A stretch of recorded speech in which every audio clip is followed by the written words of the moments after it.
Welcome back to part 2 of New York. What are you doing, New York? Now, I said in part 1 I would give you the reference points, so get your pen and your paper ready. If you don't want the information, don't listen. If you want the information, check it out yourself. You'll find many coincidences there,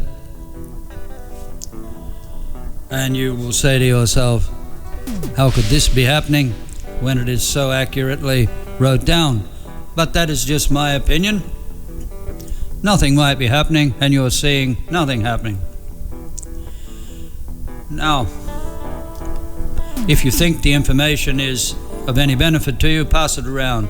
Corporate media have a big censorship campaign taking place, and they do not seem to wish the ordinary individual to have the esoteric knowledge that they seem to have.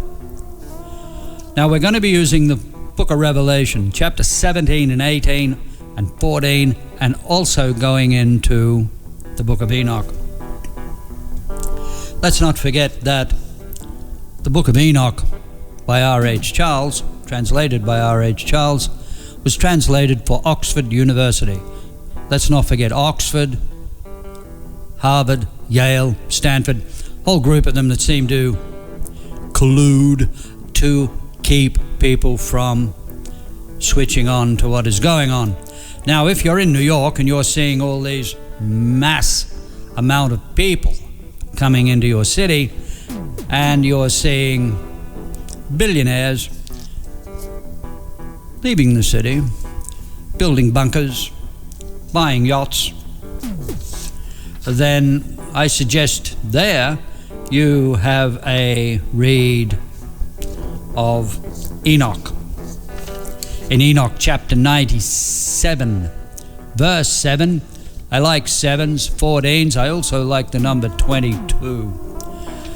So if you have a look at Enoch chapter 97, verse 7, you'll see where the money system falls fast.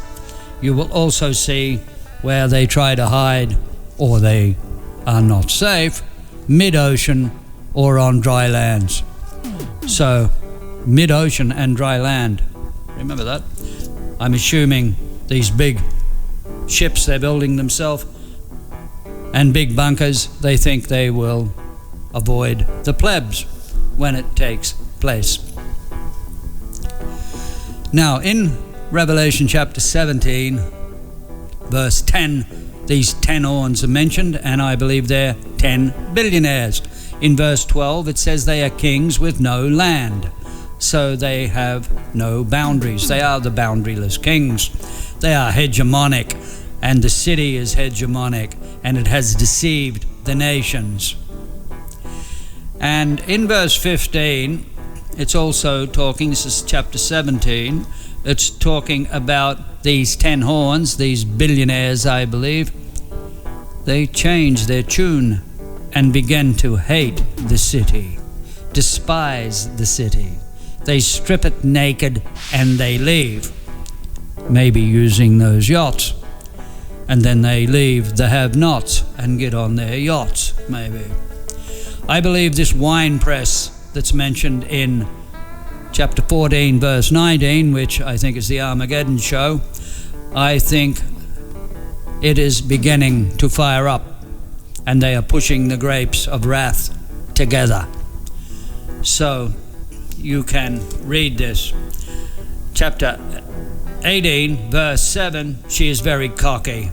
Verse 9, she's made many rich. I assume that to be quite a few parasites. Verse 15, they are made rich from her as well. Verse 23, the nations were deceived by her. This is all Revelation chapter 18. In verse 24, she's responsible for the dead in the wars. There's your military-industrial complex feeding the money into Wall Streeters, and as Eisenhower called them, the congressional military industrial complex. Verse 21 talks about a millstone thrown into the sea. I believe that to be a hurricane or a big storm. You can read about the storms in Enoch chapter 100, verse 12, and their money won't buy them out of it. Remember, it goes quick. Verse 22 in Revelation chapter 18, I'll call it the blue collar verse if you like, we have no manufacturing anymore. All those responsible for craftsmanship and all the fine things they were used to, they are gone. And she makes nothing. Verse 22, you can read this. So there are many verses there that are informative, to say the least. And in chapter 14, verse 20, there's a beauty. And it's talking about blood flowing out of the winepress and reaching the bridles. I've spoke of this before. 1,600 furlongs from the edge of the city. If you measure without the city, I think it is 1,600 furlongs, and you'll find yourself in Washington at the bridles that pull the beast from left to right. So what we are witnessing, I believe, is the hegemonic power of the United States being stripped away, and then it cannot import or live off or hit for a commission all these people around the world, these other nations, which are now tired of being leeched on and tired of being bled. They're tired of wars being started and these corporations lobbying governments to milk their tax base to stop the wars they have started. This can be all put together by reading the books they take serious. They have this esoteric knowledge. They do not want you to have it, and they are going to cause chaos and leave you in chaos as they flee. They will leave. Watch the birds fly shortly. So, I've told you before, the 666 system, A6, B12, C18, D24, E30, you can add up the words yourself, corporate, New York, and computer. Computer, of course, artificial intelligence, and they will be replacing people everywhere. And it's going to be very interesting to see how they get their basic needs when they hold the blue-collar workforce in contempt, completely looking down on it. The way Hollywood has portrayed college-educated, do nothing, grow nothing, and while they're doing nothing, someone has to do it. So, like Rome, they will invite their enemies in to fleece them and feed them. This does not work at all.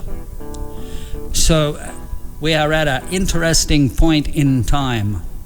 We are watching the global power base completely change, and one very big group of cocky individuals get brought down to size, I believe.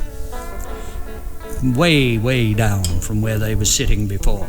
You can read about this in chapter 17, 18, 14 in the book of Revelation. And also in chapter 13, they bring in new money systems. They'll bring in their digital currencies.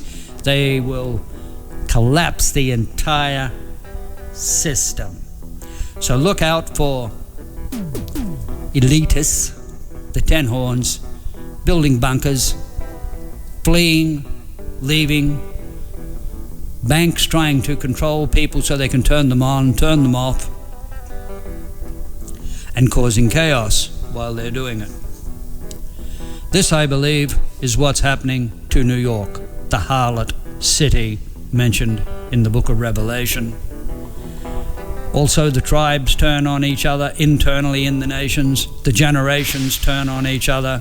Hearing stories quite often now about, even in the police force, we have young ones that will not do what the experienced ones tell them. So we have friction everywhere, even inside those that we need to help us stay safe. So it's going to be a very interesting ride. And I don't care whether you're black, white, or brindle. I'm not a racist. Everybody is entitled to know what's going on, and everybody is entitled to choose the way they wish to choose. So that is the end of this chapter. As I've said before, you'll find it on Rumble. YouTube does me no favors, but it is there. You can help if you wish by passing it around. If you think you've got something valuable out of it, some information, check out your references. And I will see you in the next topic. Thank you.